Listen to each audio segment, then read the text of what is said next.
My background is I studied the sympathetic nervous system and brain. The sympathetic nervous system is the biochemical center of health in humans, animals, and plants for over 30 years, and it has shared biochemical drivers with the brain. I have patent work in that, and that patent work speaks directly to the space of physical trauma to the head. Okay, now as we've spoken time and time again, and this is the first time we've actually connected on air, there are a lot of things around out there that aren't necessarily kosher.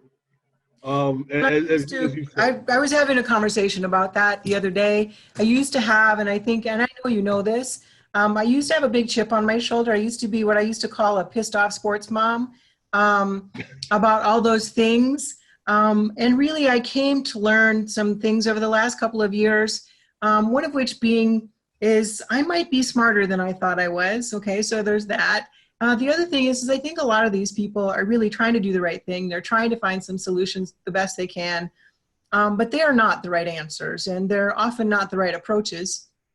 And that I'm also extremely lucky. I studied the biochemical center of health and brain, so it would make a great deal of sense that I would understand this differently than other people do, right? And so I've made some peace with my pissed off sports mom, and now I'm kind of more of a scientist. So, but yeah, I appreciate you, giving me an opportunity to address that.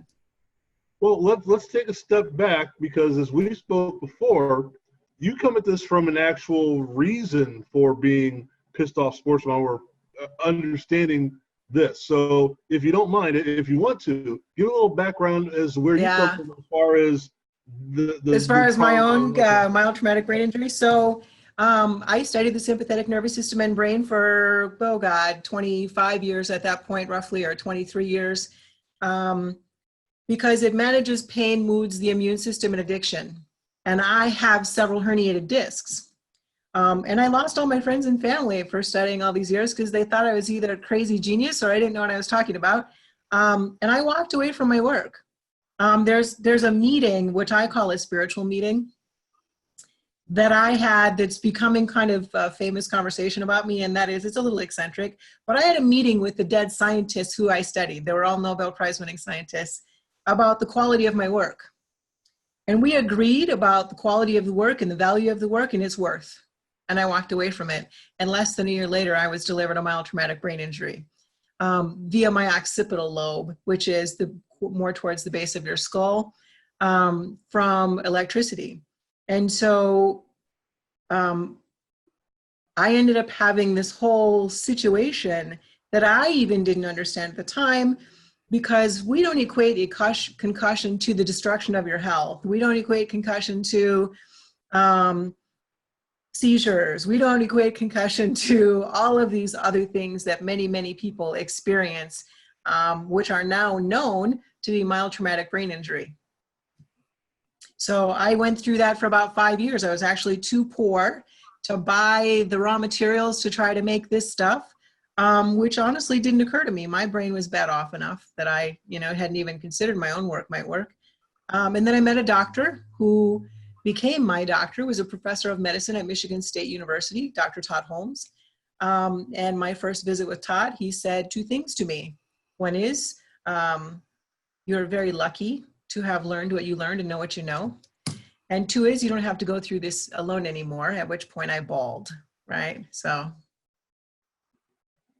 Well, and I think that's the thing that, as we've talked about, that's the important thing, is that we can learn more as we learn more of what other people are doing, and understand what we debunk and what we don't debunk, and understanding that some people are trying, as you said, some people are really trying, but some of them aren't on the right path. Right. And, and I'm not going to continue to stick up for them. I thought it was appropriate for me to give the balanced conversation, but I think that everybody's addressing this from the wrong perspective. I think it's very easy to see that concussion is a biochemical explosion in the brain. It is not a physiological explosion, right? Yes, certainly biochemistry creates physiology. If there are scientists out there watching, I understand that very plainly. Teach doctors and scientists all the time.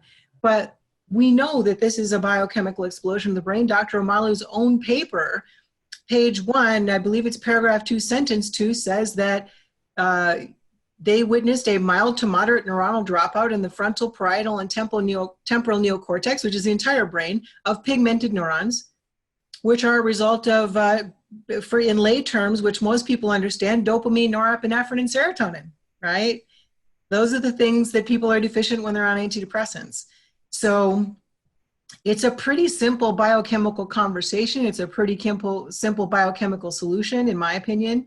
But when we look at the market space that would be used for that, which would be antidepressants, SSRI antidepressants don't actually create dopamine, norepinephrine, serotonin in any measure. They hold on to the serotonin you have, which is only a third of the answer, and it's inadequate, which is why there were a number of other drugs that kind of came out for this.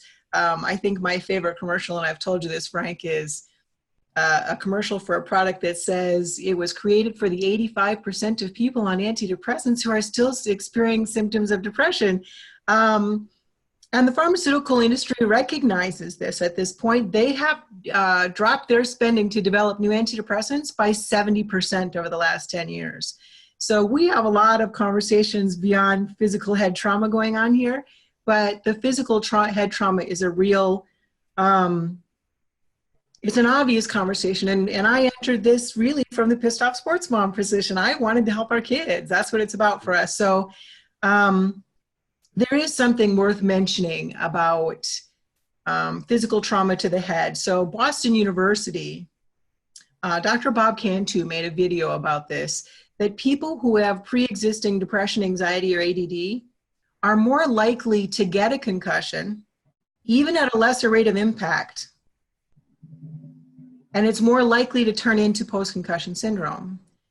And of course, we know that depression, anxiety, and ADD are those things, are deficiencies of those neurotransmitters as well. So we have an answer that answers a lot of things, right? And really causes a protective mechanism by enhancing brain permeability in the brain through enhancing those neurotransmitters. And of course, then when you're deficient those neurotransmitters from physical trauma to the head, then it seems obvious what the answer is to that as well. Is it safe to say that one of the things we're looking at are more masking instead of solving? As far well, you know, it depends on the thing. I mean, I have expertise in all of these things, so I could speak to them item by item. Medicines, I don't even think, pharmaceutical medicines at present, I don't even think are able to really mask. I mean, I think when you speak to, you know, one of the things that we do a lot of things differently, by the way, but one of the things that we do differently is we ask every single one of our clients to take our work to their doctor. We don't do that just so it's because it's marketing hype. We don't do that. We do that because we want them to feel safe. And even a bigger reason is we want the doctors to know we exist. All of my colleagues are doctors and scientists, right? So we want the doctors to know that this work exists because they're always impressed by it because of the other things that they can see we do differently, right? So patents and awards and mainstream awards. And you know, I won the Silver Stevie Award for Woman of the Year last year for my nonprofit, Purpose Driven, that does work with concussion for people who have I don't know, difficulty with finances, right? We've all been there. And so we want to deliver a confidence, not just to our clients, but to their physicians, because we see neurologists that wildly embrace our work. We see doctors that say, where did this woman come from? This is excellent work. So we stand at the top in our industry, but we make a really nice bridge for people to have a confidence that isn't always seen in a nutraceutical. And one of the things that we've talked about before is that there was a disconnect between what people are doing and what we're trying to get done, and then what your primary care physician or whoever's doing the treatment is like. Okay, they were at odds, and we're trying to break down that door, and that's what it sounds like you're doing. I think yes and no. I mean, I don't know if we are trying to break down the door. I think well, that's true, I think, Frank, but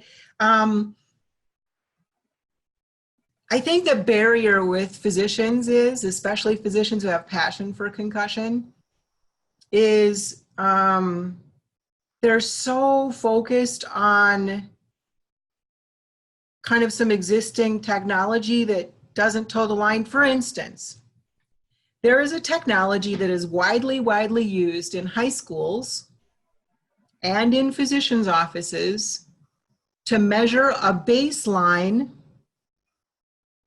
for athletes before the season starts. Now, we've made a copyright. You already know we have patents in the protection, we have patents in the resolution, we have patents in blood and urine tests that double as a method of seeing progress, and we have a copyrighted assessment tool that can be used clinically or at home. And so, so we've offered that to coaches as a baseline through Purpose Driven, through our nonprofit, so they can test kids for the baseline. And they tell us that the software, tests for the baseline.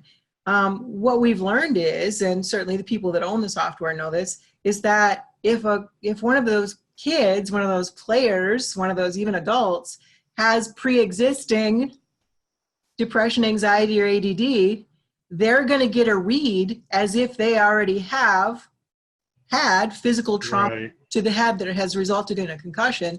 And so we're seeing from that kids being sidelined, which of course creates a really deep discomfort within the team because these kids have not had physical trauma to the head.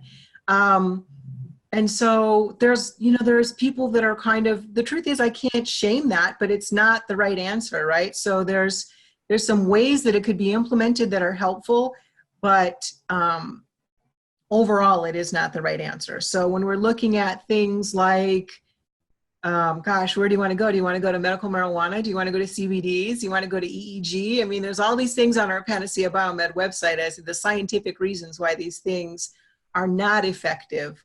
One of the big ones that's troubling to me and to my colleagues, that one of my colleagues is a doctor who is out of Hawaii, owned his own concussion clinic and physical rehabilitation clinic for 30 years, I believe, was the mouth guard.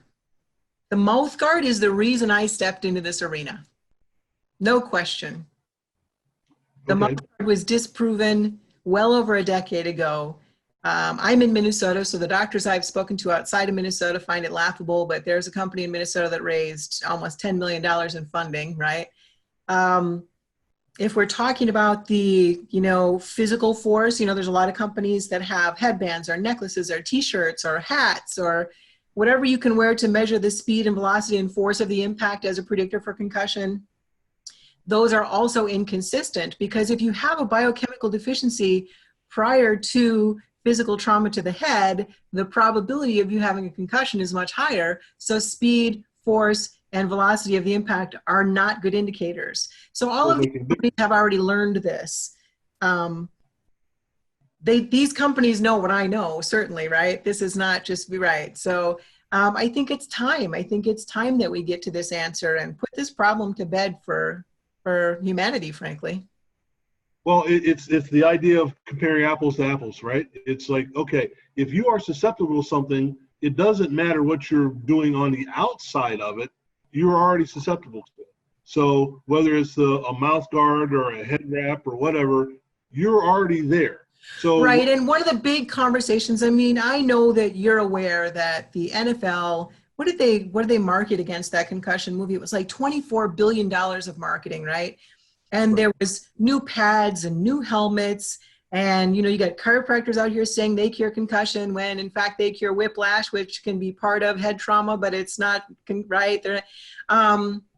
We've got helmets out here when there's very clearly a video, and it's all over the place, and I can share it with you if you want to share it with your followers, from the concussion movie in which Dr. Omalu, played by Will Smith, puts an onion in a jar with some water and explains to his fiance that the brain floats freely in the skull. A helmet cannot slow down the impact of that brain floating freely crashing into the skull. Nor can a mouth guard, nor can, right? I mean, these are just common sense things. And I know that sometimes we can all get caught up in marketing, but it's time to come back to some common sense here and do the right thing so we can get this nailed. And the idea that we're trying to do things with this and with that, whatever, when it's really what's inside that we've got to deal with. Yeah, and as it relates to the sympathetic nervous system and brain, them having shared biochemical drivers of dopamine, norepinephrine, serotonin, which are neurotransmitters, which are prevalent and run the entire brain. There's some bigger things. There's some bigger questions that the world of medicine and pharmacy, pharmaceutical, and so forth and science are asking that I know the answers to. So it all connects very beautifully. Whatever we see come out of Boston University or whatever we see come out of Dr. Malu's work or other people, all of their work always validates our work. So we always know we're on the right path. One of the things I think you'll find of interest is Boston University actually proved that shell shock is biochemically identical to concussion syndrome in the brain. And we have 300 and I think it's 40,000 soldiers coming back from overseas with shell shock. So, I think the arrogance, the egos, all of the pieces that were involved in this, all the, I have a bunch of nightmare stories to tell, right? Right. All of those pieces, though, that were involved, I think it's time to, there's a time where you step away from the bullshit and you say, okay, how do we get this done? Realistically, can we stop fighting? Can we stop being childish? Can we stop being mean and spiteful and petty and all these things?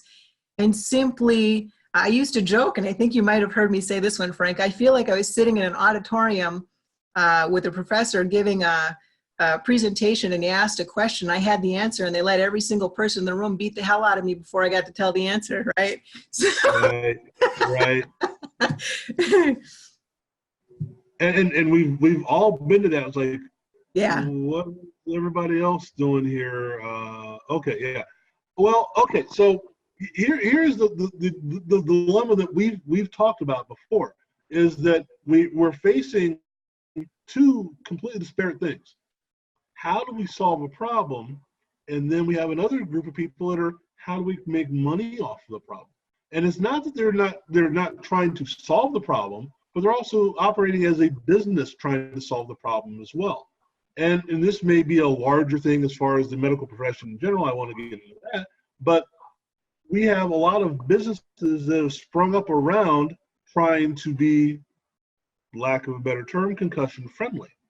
So where are we as far as saying, okay, look, we all need to get on the same page and figure out what do we need to do? And you mentioned something perfect. When you say it's a biochemical thing, I understand that intuitively to say, okay, no matter what we're doing as far as the trauma is concerned, there's something that's more instantaneous on the inside than it is from the outside. Right, Now, and the science shows us that that's factual. Speaking about places that are being concussion friendly now, certainly you and I both understand, everybody watching this understands that there's a certain percentage of shysters in the world that will jump on the bandwagon to make a buck and say anything and do anything, okay? But I don't think we should assume that all people are that way. We know that some of these people stepped in the ring trying to do the right thing. I think where I have a little difficulty is where the people and the companies that know that they're not serving this space well are still in it, or they're not evolving. And I've spoken with a number of those companies and offered them an opportunity to evolve into greatness. And they're more interested in where they're at because it's comfortable and they're making money. So that part I have a problem with, because that's an ethical question. I do always have issues with people who have ethical questions. Understanding though that business in general kind of tends to rip and run and let's see what sticks. Okay, as an entrepreneur myself, and I have a company, as you know, and I have a nonprofit. I have both, okay? We're Panacea Biomed, and we are Driven Brain, and we are Purpose Driven is our nonprofit branch.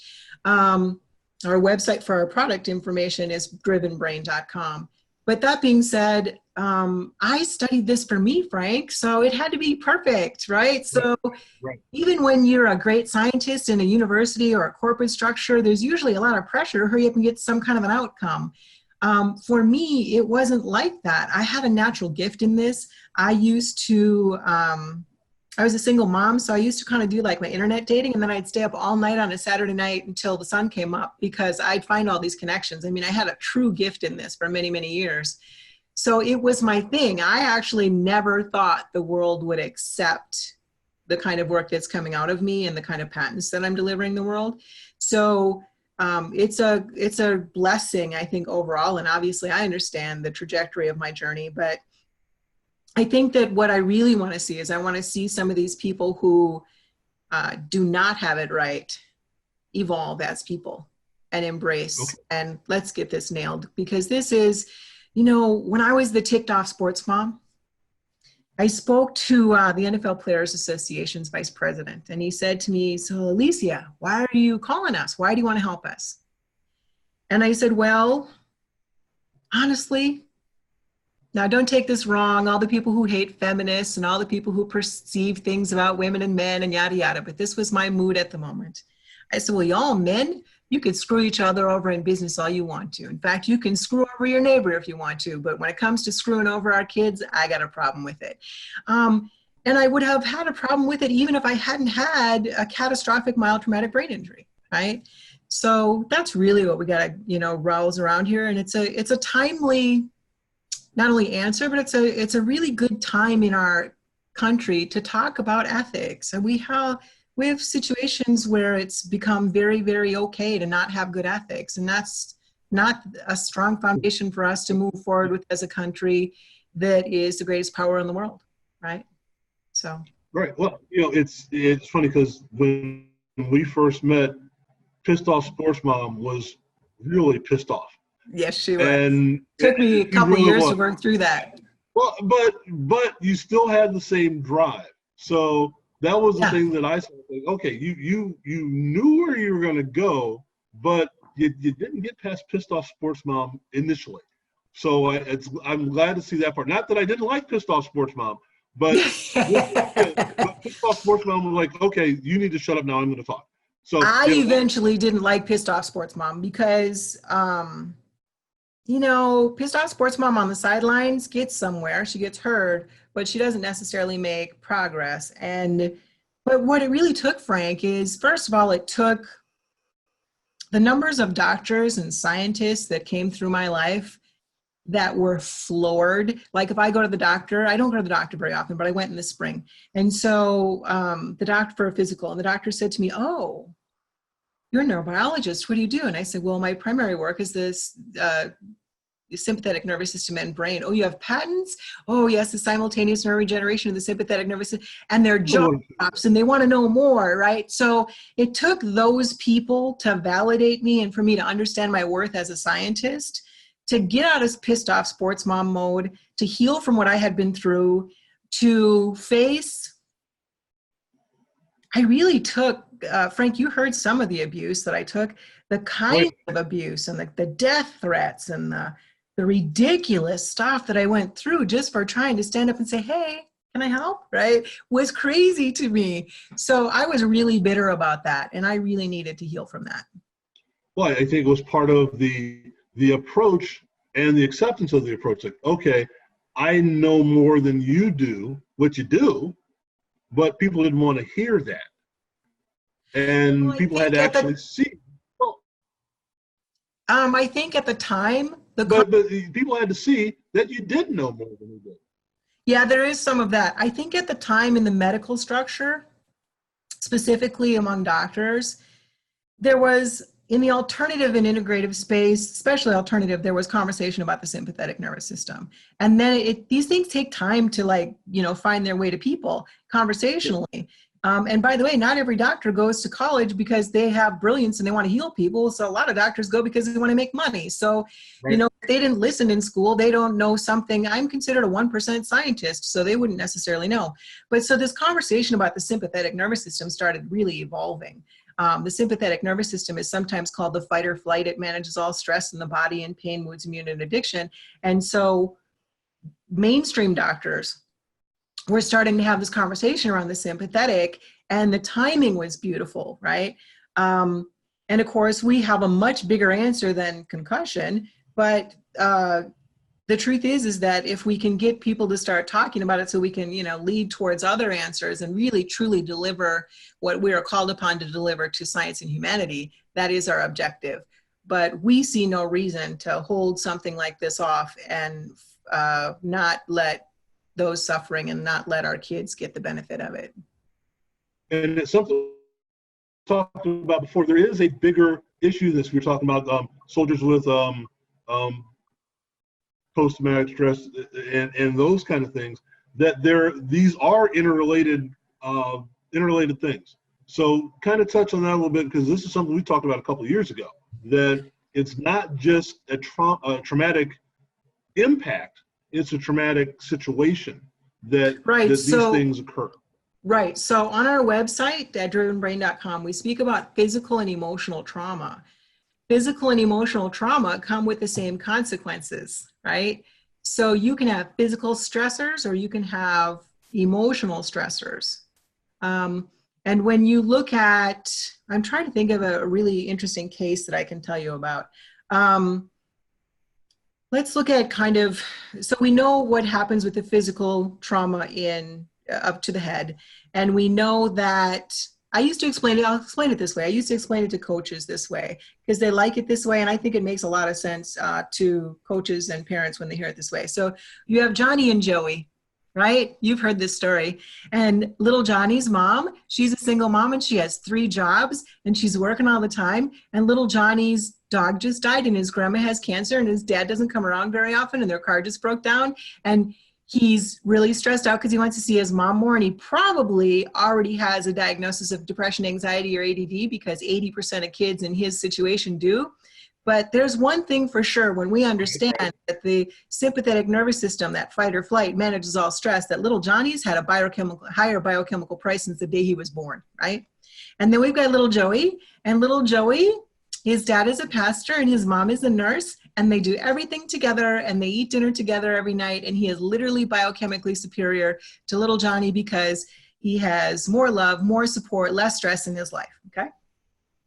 Now little Joey can actually get a concussion, but it's more likely to heal within a reasonable period of time because of his lower stressors, right? But you take a kid like little Johnny, who already has a diagnosis, or should have probably, right? 8 out of 10, it just drives me crazy. But that being said, he's more likely to get a concussion at a lesser rate of impact, and it turns into post-concussion syndrome, which does what? Puts more stress on the family financially and emotionally. Mom's probably a mess too, right? So emotionally. That being said, little Johnny, I used to tell my coaches this, little Johnny is usually the kid that's a better athlete though, because he's working through his you-know-what on the field, right? He's working through his stressors of life on the field. So it's really important to work with those kids. It's part of why we have the nonprofit, because we know a lot of our great athletes come out of poverty. That being said though, both of those are actions of the sympathetic nervous system and the brain, because if the sympathetic nervous system and brain are both governed and managed and run by dopamine, norepinephrine, serotonin, that means if you are bad enough off from physical trauma to the head, a concussion, post-concussion, mild traumatic brain injury, here's what it looks like. Post-concussion now is, if your symptoms don't resolve in a couple of weeks, they call it post-concussion. It used to be 6 to 12 months, okay? Now, in addition to that, a mild traumatic brain injury very frequently comes with seizures. It comes with destruction of your health. It looks like fibromyalgia. It comes with clinical depression. It comes with the inability to learn new content, inability to manage moods. So it has its concussion symptoms, post-concussion symptoms, and the destruction of your health. And women get concussions much more frequently than men, because during menses, women's bodies dump all their dopamine, norepinephrine, serotonin, which makes their brain more vulnerable.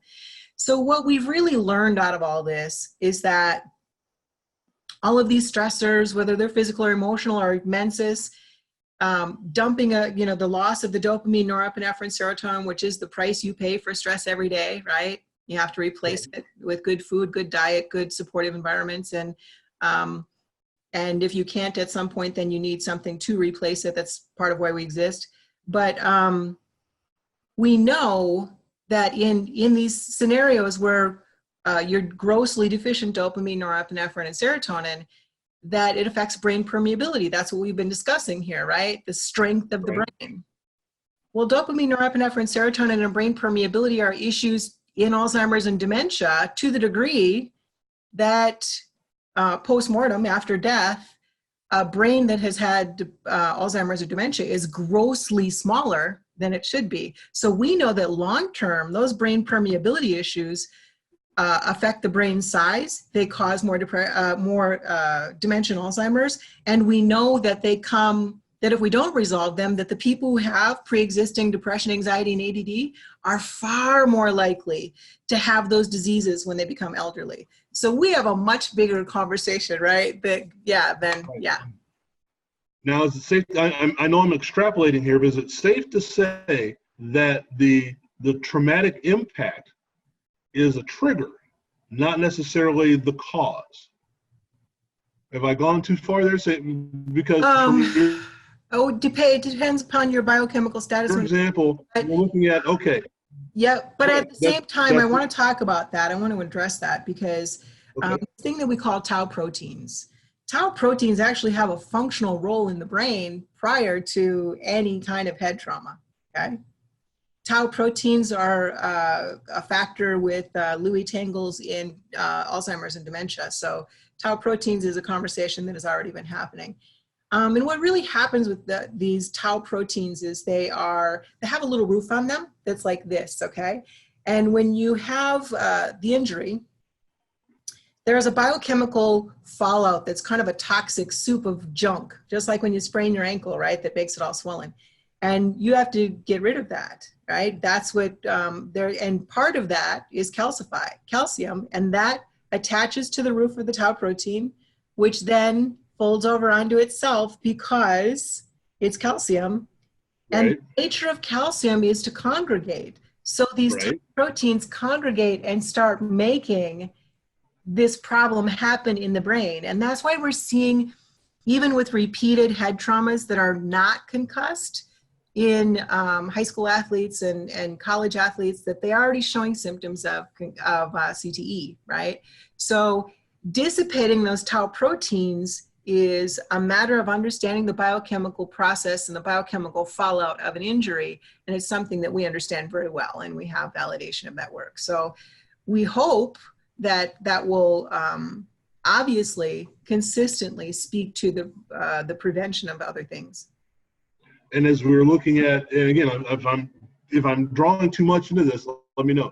But as we were talking about PTSD, those are the things that have, all these things have accumulated. Then there needs to be, or it doesn't necessarily need to be something, but then something says, boom, now we have the symptoms, because it's already there because of what you've seen, what you've done, and then something makes it go, and now it goes. Am I reading that right? Is that what we're saying? Because you're talking about Jimmy and Johnny and those kind of things. One is more susceptible than others because of what they've been through. But because the biochemical, so let's talk about Jimmy and Johnny, okay? So, or Joey and Johnny. So Johnny is the kid who's got all the stressors, right? And Joey is the kid who does not and has this very supportive structure.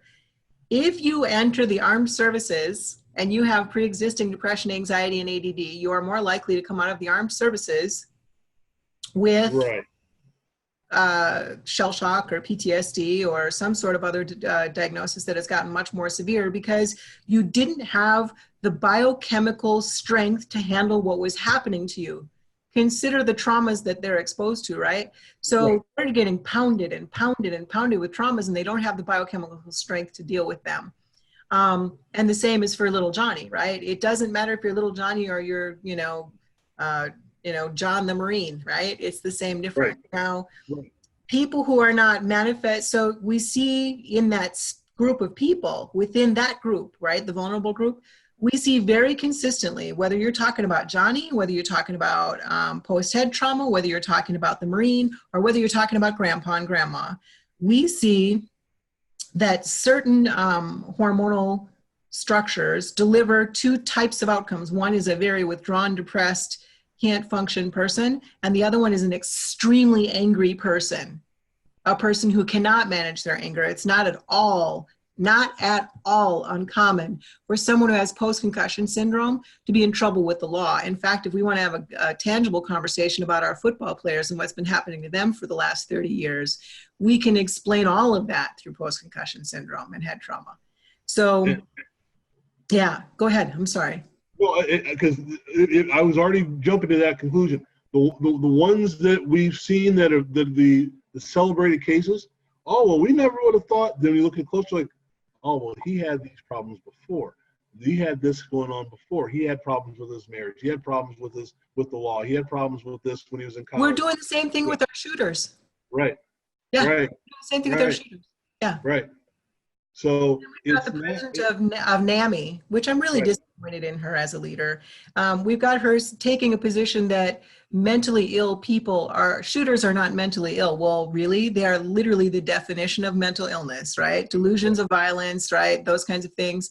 I think it's time for us, even through NAMI, and I'm not going to be too much of a jerk about NAMI because they don't understand the biochemical conversation either, Frank. Right. But it's a time to bring this kind of conversation forward. You know, when we look at social media, we have an incredible effort to normalize mental illness, and now we're going to distance it from the really mentally ill people, which is not okay. Instead of delivering, of course, no one else has it here, right? So we're happy to deliver it, but delivering the conversation about this biochemistry and what are the reasons that this happens?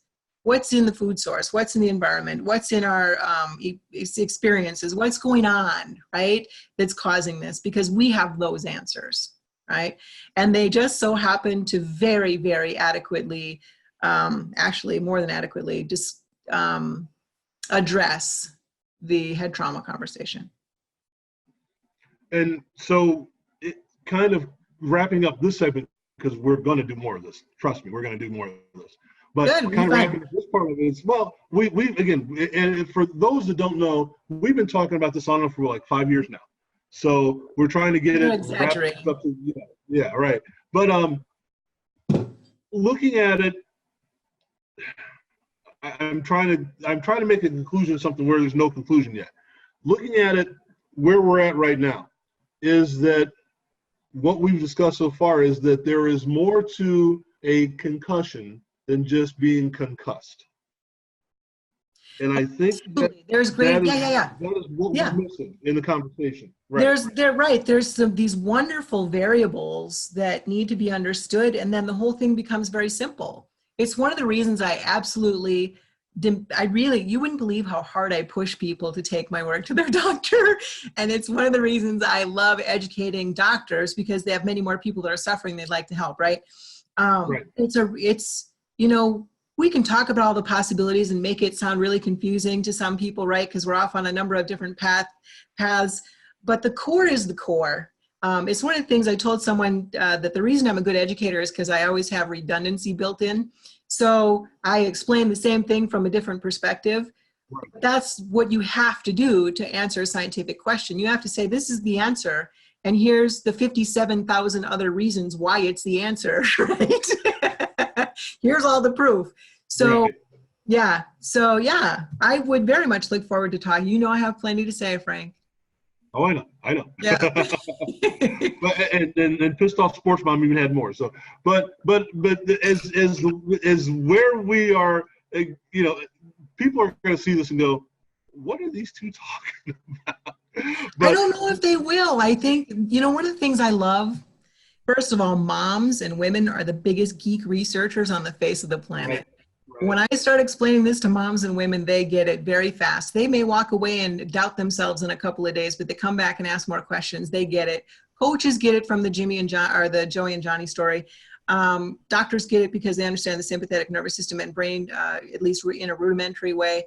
And I think we have a conversation that not only helps everyone to understand plainly, but also inspires questions, and that also makes people feel validated in their situation, right? Because we've had, I want to leave you with a quick story. I have a girlfriend that I went to high school with, and I wanted someone to handle my trade show stuff because I hate doing it. And so I called her and I said, hey, you do trade show stuff, don't you? Will you do this in the evening for me for some money? And she said, sure, but I had I had a concussion a couple years ago, and I now have seizure disorder, and I haven't been able to work. Actually, it was 4 years ago because she hadn't been able to work for 3 years. And I said, for God's sake, let's get you squared away first, right? Some of those people, all of those people, for the most part, are on the website. They're customer experiences, but those people would have a powerful story to tell you too, because their lives have been so changed. So yeah, so we have some things to talk about and see where we're going to go here. But I sincerely and deeply appreciate the opportunity. I've had a lot of time to write some additional patents this summer, and really pleased to have one of my first conversations with someone I trust. Well, and I think what we've done is, okay, I live in a world of contradiction, so this is going to make sense when it doesn't make any sense.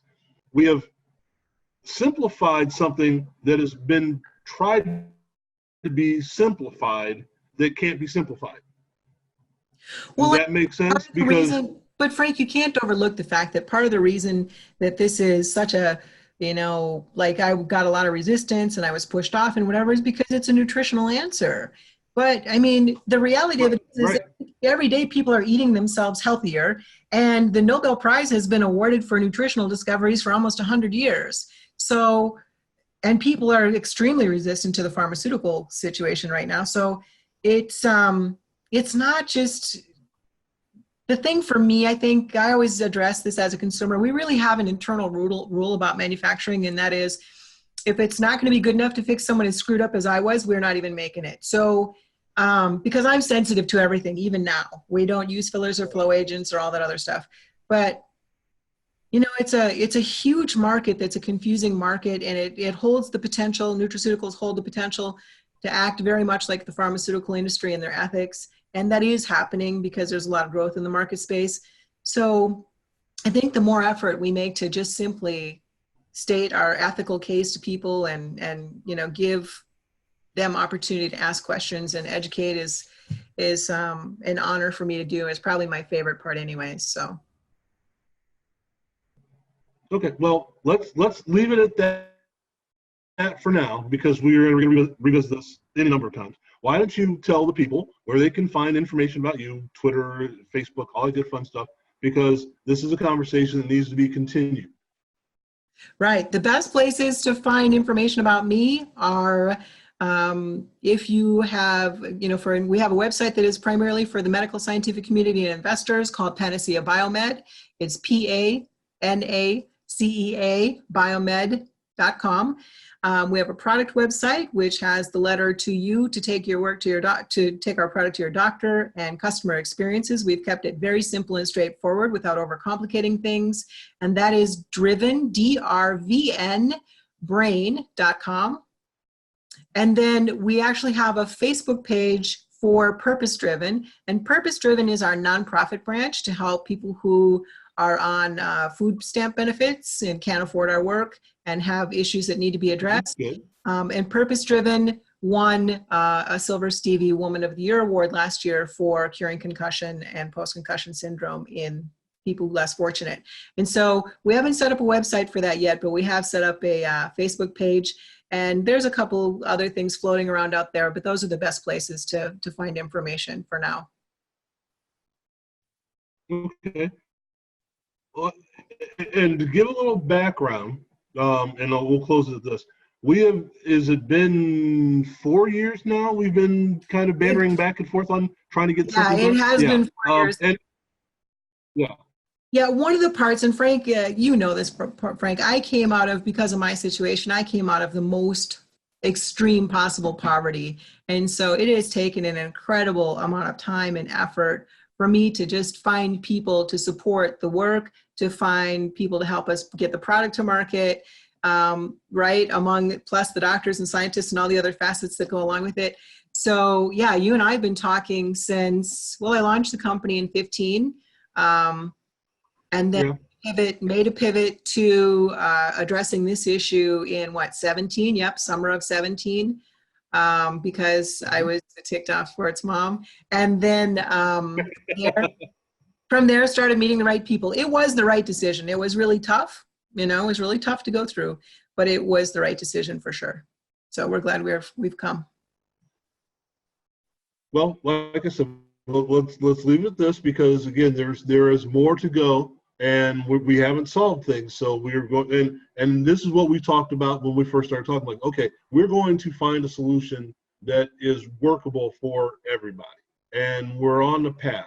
And there are people that are on the periphery that are trying. Sometimes they're right, sometimes they're wrong. And as long as we can get everybody involved in the conversation, which sometimes is a tough thing to do, because sometimes they don't want to be part of the conversation. They want to be part of their solution. Well, it's not their solution, it's our getting it done. So if we can keep doing that, I think we're in good shape. Great. Okay. So much for your time. Okay. Well, thank you again. Yep. Thank you again. All right. We'll call that a day.